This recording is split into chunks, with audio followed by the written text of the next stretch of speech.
Hi everyone, it's Andy from Hobby Headquarters.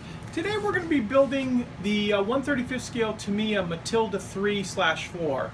This kit came out about 6-7 years ago, so it's a relatively new kit, all state-of-the-art molding, really nice. I actually built this kit up when it first came out and really enjoyed building this unusual paint scheme with the blue and the tan and the green. Just something a little bit different. So I thought I would do a video up showing you guys how this one goes together. So let's get started on it.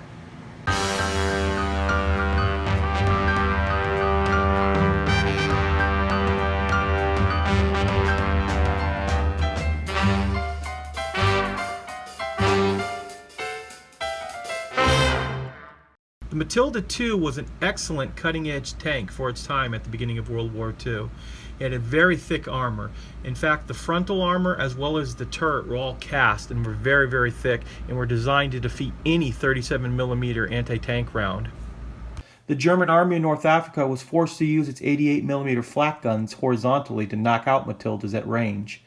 Hitler, having read reports of this, began to get involved in tank production, and as a direct result, the Tiger I was conceived. The Matilda II was an infantry tank and therefore relatively slow, only about 15 miles an hour. It carried a 2-pounder high-velocity gun, which is about 40mm, and was effective in stopping anything the Germans had up to 1941. The British produced about 3,000 total units. Because of the intricacy of the lower hull, Tamiya has provided multiple parts to make up this piece, but rest assured the parts fit together easily and very tightly.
As I start to cut the road wheels off this kit, it is a early war British tank, so there are going to be quite a few road wheels to have to assemble. In fact, there's 20 total of these, plus these, and the drive sprocket has a polycap in it as well as the return idler.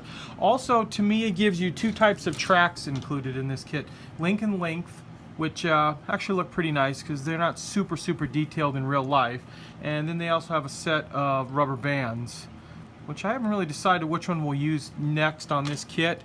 The rubber bands actually don't look too bad, but we'll play it by ear. Well, I might just assemble these up and see how they look once they get on there. Play it like that. So I'm going to take the time and cut out all these and glue them together. It's just an A and B type wheel, so nothing difficult at all on it. And then I'll start showing you how the suspension goes together.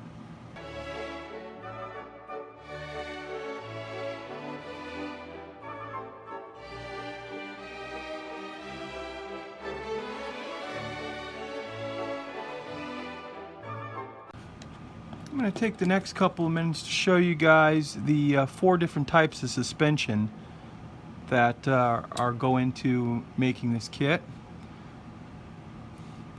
Some of it is a little intricate, and it would probably be easier if I had a extra pair of hands. as we start building some of the suspension too, it's saying not to glue the wheels down, the actual wheel itself, because you want the wheel to spin, which honestly, if we're going to put link tracks on it, it really doesn't make any sense to do that, because at that point we don't need the wheel to spin anyway. So, and it's going to make it a heck of a lot easier to glue these sub-assemblies together by actually putting a little glue on the wheel. And I don't plan on rolling this around on the floor or anything anyway, so we're going to just glue all that down. Now this particular one is one for each of this side, and then there's a main bogie suspension piece that you glue multiples together. You have to actually glue 4 total. So I'll put this one together.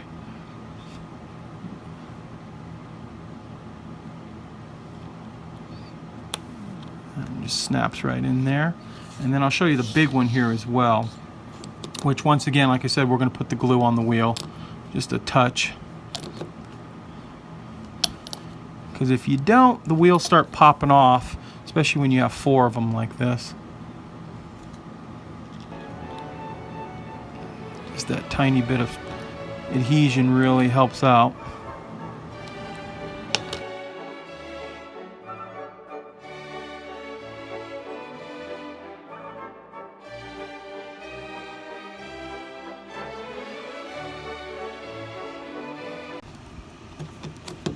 Then once you get all the suspension parts built that I have here, it all will go together pretty straightforward.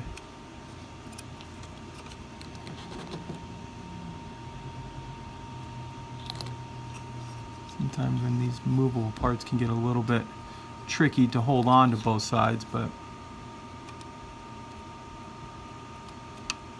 there we go.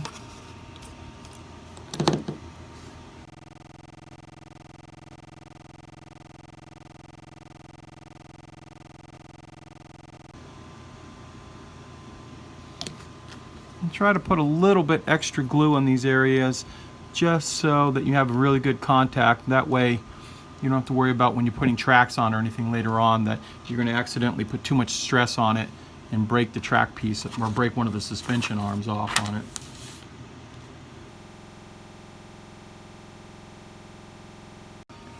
Now, you know I like to build really fast, but this is one time I'm going to let this suspension really dry for a long time, and we're not going to do anything else on this for a while, and that's the main point, because there's such a small connection points all over this. We don't want any of the suspension to get all crooked or crazy on it, so we're going to let this dry for a couple hours and come back and then do the side panels that fit over the top. We now switch over to the top of the hull. And Tamiya has made it so that the front hatch here is completely workable. So you just have to be a little careful in making sure not to get glue on that portion of it. And just on the sides right there. Drop that into place. And if we glued it properly, yeah, this part right here will open right up and just slide. We'll probably leave it in the same position, but it's kind of cool that they do it that way. Now also, while we've got the top of the hull, we have to use our drill bit, and there's a bunch of little holes for some of the accessories that go on that we need to drill out right now as well. Now we're going to start assembling the upper part of the hull. Now there are a bunch of these little louvers in here that are actually very specific to where each one of them goes. So before you just pull them off and start sanding them, which I almost did, I noticed that on there, and I just lined them up from 35 to 40 the way they should go on. That way when we go to put them on the kit here, you'll know which one goes where, and you shouldn't confuse them. Now a few of them are the bigger ones, which are pretty obvious where they go, but this way you won't make any mistakes going forward gluing something on that doesn't belong in a certain area and messing you up. So we'll glue the rest of those on, and then this will just glue right into place right here on the back. Let's see, yeah, like, nope, one more over. Like that. And then there's a couple of little lights that we'll put on the front here as well.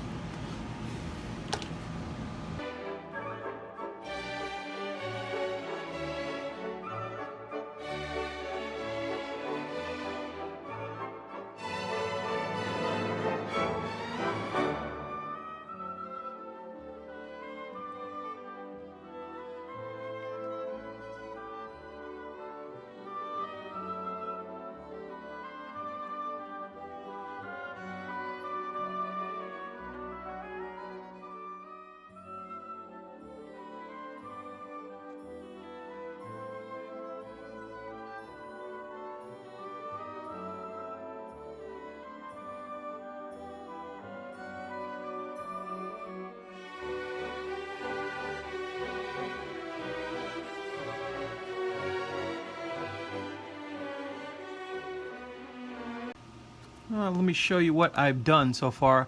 I went ahead and glued up the rubber band tracks and just temporarily placed them in there. Now this has got poly caps attaching the top and bottom, so you can easily separate this and pull this apart if we decide to put the other tracks on. So now what we're going to do is work on the exhaust system in the back of this vehicle. And I've gone ahead and actually finished up some of the little assemblies back here. Extra glue, make sure that doesn't come out. And then carefully have to get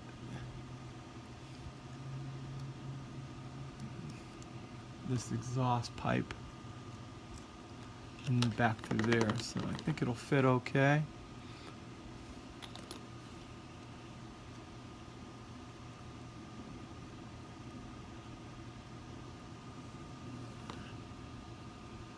Carefully, got to get it to line up inside here as well.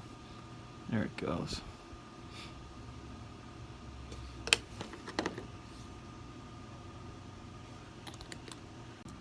And you don't want to let the cement set up too much on that other pipe, just for the one reason that you want to have a little flexibility in it so it'll make sure and line up with this piece. So we'll snap that in, and actually, if you see that little area right there, that fit very, very well. We'll put a little cement on that, and might have to put a tiny bit of putty on it, but might be able to just squeeze that right in together. But that fit really, really well. So I'm going to go ahead and do the other side, and then I'll show you the next set of the fuel tank on the back. And that part went together very, very easily. It's just like the first one. No problems with fit at all. Now we're just going to attach this piece back here first, and then we're going to go ahead and attach these brackets.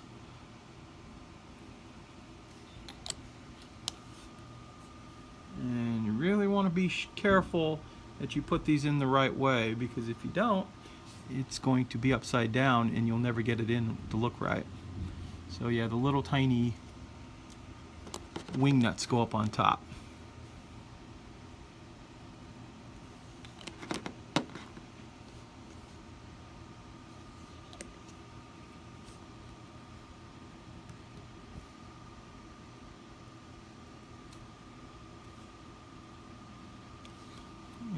I've been working on this piece right here, sanding it and getting it ready. I probably have to do a little bit more on it, but you'll see how this will just drop right into place right here on the back, and the exhaust and the extra fuel tank on the back are all done.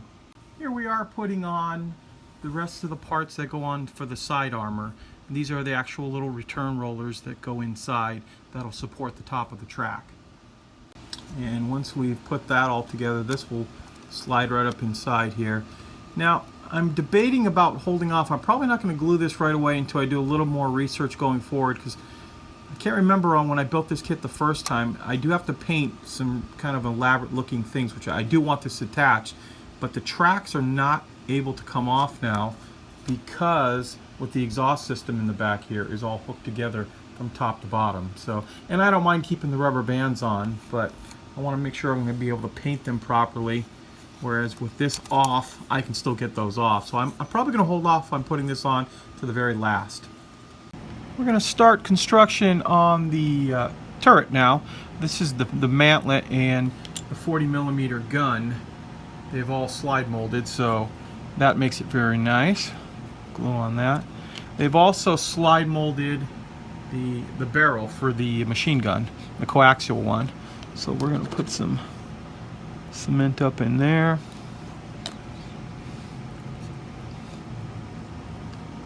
And then of course we also put the poly caps on. And while that's setting up drying too, it also requires that you have a drill bit, and you're going to need to drill out a bunch of different holes on the inside of this, and that's for attaching equipment later on. So you have all the holes ready to go. And one good thing, I'm going to put all the equipment on in this, but it's a good thing to always look ahead in the instructions to find out, hey, I'm not going to be putting that piece on, and then you won't have to be filling up a hole later on. So we'll go ahead and put the rest of the turret together and move on to the next step.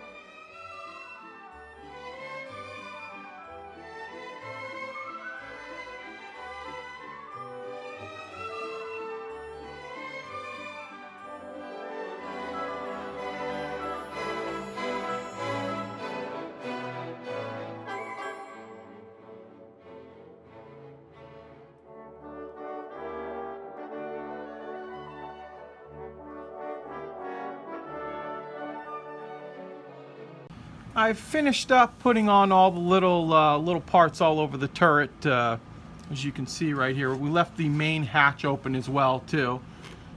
Now I did leave the side skirts off. We are going to paint those separately because I think it's just going to be a little bit easier than painting up inside here.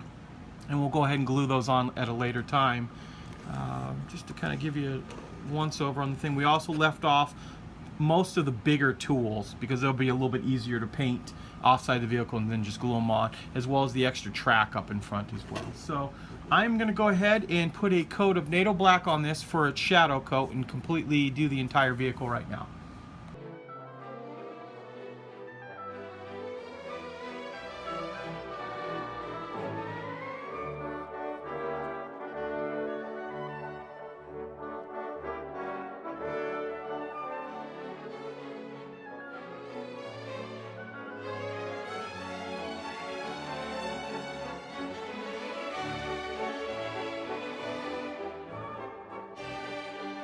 Had a little change of plans. I started analyzing how I had to put this piece on, and then there was a long amount of glue seam across the top that I had forgotten about. I thought there was only 2 little connection points, and that was going to be quite a bit. So I've gone ahead and started to glue this portion on. I haven't attached it super strong underneath there. This way we can get a little bit of a mask to kind of protect our tracks underneath there.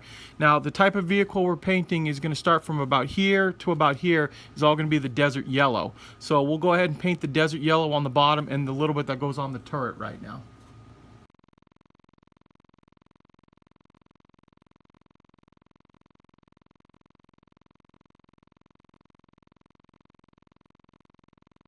Okay, here we have the general shape of where the brown is going to go. Now we're going to use our real thin line Tamiya tape to mask off the next blue. So we're going to start with brown, then do the blue, and then the final layer will be the green. And I'll use the Tamiya masking tape, the thin stuff, because it's very low tack, to do the line, and then we'll fill it back in with like regular blue masking tape. So I'm going to go ahead and mask it because I got to hold it a lot, so it'll be hard to film. But I'll show you once I get it all masked up what it looks like. Now I've gone ahead and masked off all this areas. This area right here is all going to be the blue in here, and this last little blue stripe in here is going to remain brown. That's why that's still in there. And this is kind of just extra cover tape to protect the brown area so they don't get any blue overspray on it. Now the way I'm painting this, like I was telling you before, is we only have to worry about one hard line at a time. So we're only worrying about where the blue meets the brown right now. The green is going to cover up the next blue line, so the blue is going to be kind of like a jagged edge. And we're going to use Tamiya's XF23 light blue. This is what Tamiya recommends for the blue color. One of the little tip too is when you're going to paint something like this, especially because it's got a lot of recesses, if you paint from this direction, you're going to get blowback and blue paint underneath there. But if you come from the top like this, you'll still get a straight line even inside all those nooks and crannies. So I'm going to go ahead and put the layer of blue paint on right now, as well as the turret, which is sitting right over here. And then the turret, this is a lot more difficult to try to do, so we're just going to paint one whole side blue, and then we'll come back and do the green on the other side of that. So let's get started on that.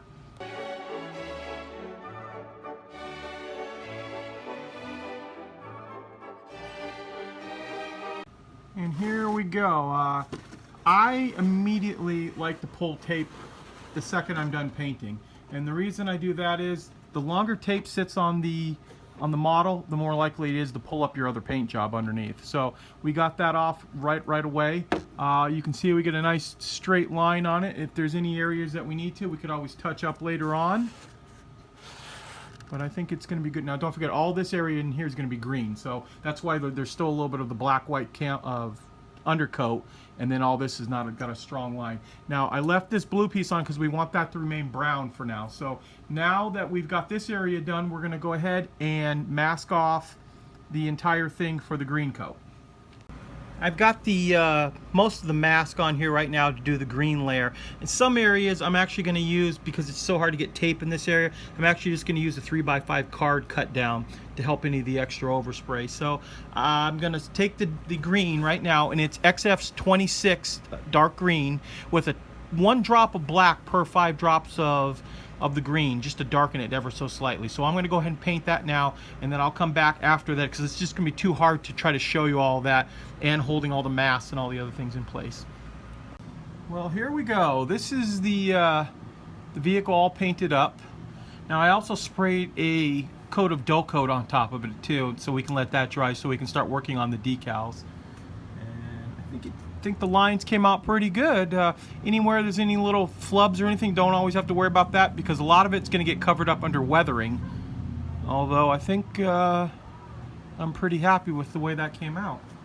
So now I'm going to show you doing the decals. Basically, I'm sure you guys all know how to put the decals on, but we'll put those on, and those are big red and white squares that'll really kind of break up the silhouette even more on this. So let's go ahead and do that now.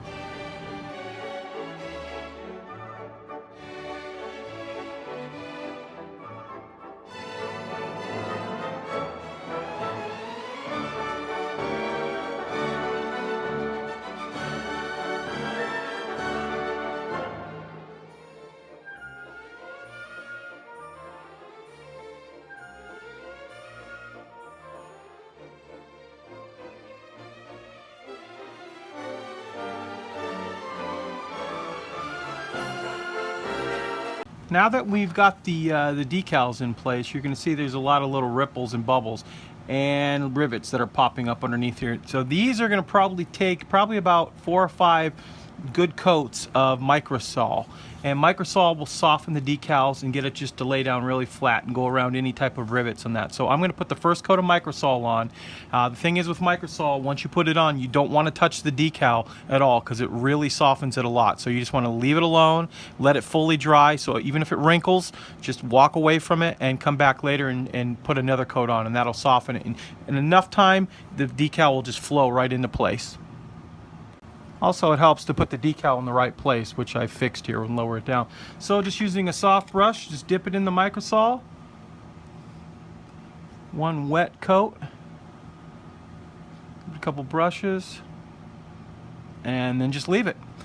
Wanted to take a quick second here just to show you some of the wrinkling I was talking about that you can get when you put the microsol on. And this is not to be alarmed at all. That's absolutely normal, especially when you have bigger decals.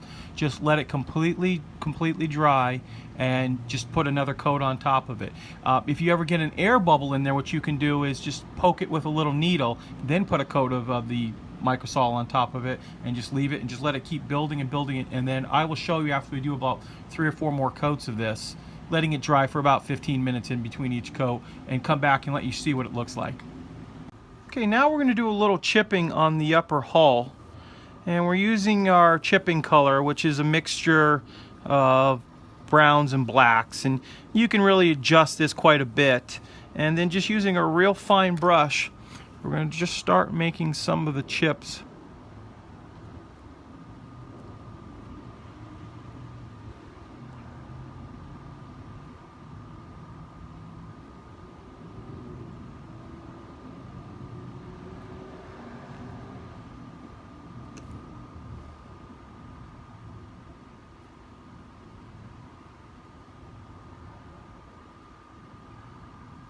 Now, how much you put on this is totally depending on how beat up the vehicle you want. I'm going to do one that is fairly worn, so we're going to go over this vehicle. And the nice thing about this color is it'll show up well on the brownish color, as well as any of this blue area here too. That if you want to put some chips on here.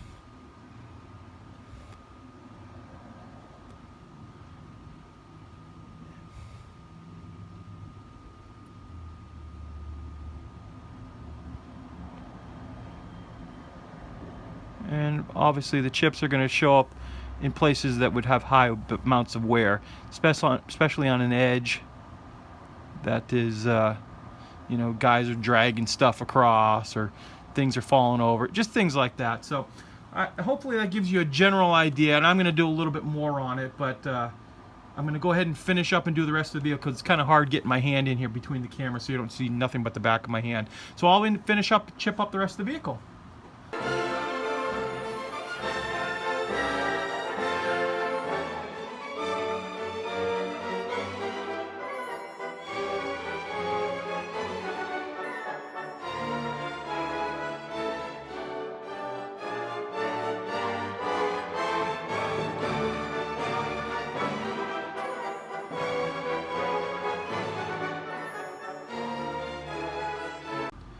next we're going to do same color paint, but this time we're going to use our sponge dipped in and then mostly blotted off, and we're just gonna, this is going to give it a more random pattern so you can kind of fill in some of the areas.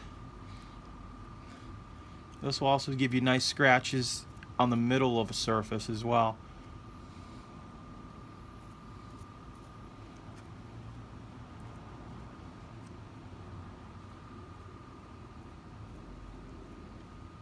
And you really have to knock off 99% of the paint when you're doing this with the sponge. If not, you're just going to get too much all over on it.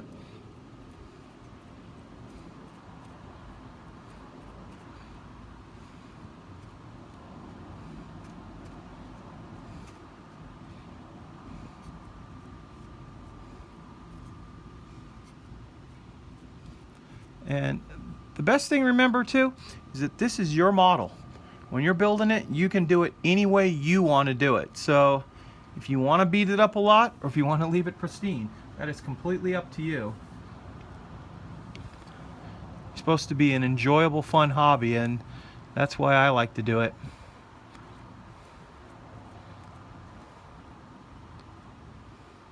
And this particular vehicle supposedly would have served in North Africa, where the dust storms and just the general climate would have really done a number on this vehicle. So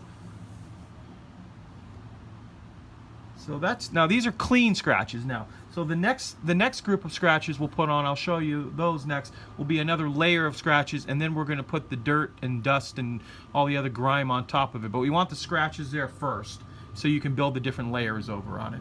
Okay, next we're going to do a little streaking. And these are like oil and grime stains that have streaked down the side of the vehicle. And if you look at a Matilda, it has quite a few of the real photos. This is a new little way that I was just practicing and playing around with, and it worked out pretty good. Taking a clean brush dipped in Tamiya's X20 thinner, the area that you're going to put the streak in, put a coat of their X20 thinner in there. Then taking your Vallejo wash, I'm using dark gray wash, and just putting a little bit on the brush, you can just kind of tap it into these areas right here. And that's a little heavy right there, but you can see you can mess around with it, and as it starts to dry, how it starts to look right there. And actually did one up in the front there too. So I'm gonna actually thin this one down a little bit more. It's a little too dark for me. But yeah, but putting a layer of thinner down first really seemed to help this flow really well. It actually comes up from up inside there too. So I'm going to put a few more streaks and stains down the sides and through there, and then we'll come back and we'll start doing our dust coat next. Next, I'm going to mix up a slurry of desert dust wash, 75% light sienna and 25% dark yellow ochre. We're going to mix them all together, kind of make a very loose paste, and we're going to start applying it all over the tracks and all the lower surfaces of the hull.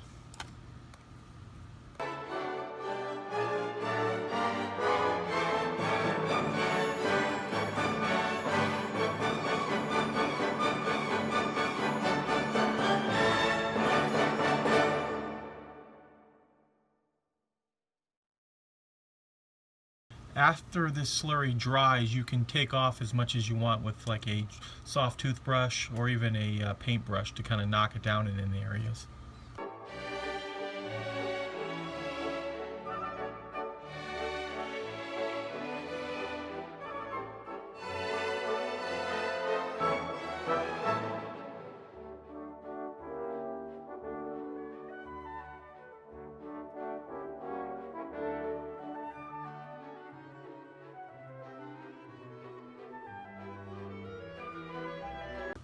And after the tracks dry, I took a little bit of dark steel on a sponge and rubbed it over the top, so it left all the dirt on the inside, but has kind of a metallic finish to the outside of the track. And lastly, we're going to spray the entire model with a coat from about 12 to 15 inches away of buff coat, and lightly just mist it over the whole thing, and that's going to lighten down all the paint and kind of give it a nice dusty effect. Well, here is our final model built up. You can see how the buff coat kind of blends everything together, and you can still see a lot of the dirt buildup inside of the wells in here. And we lightly did a little bit of the buff on the tracks as well to kind of lighten them down, but you still see a little bit of a metallic effect to it. Zoom in a little bit for you there too, see a little bit closer.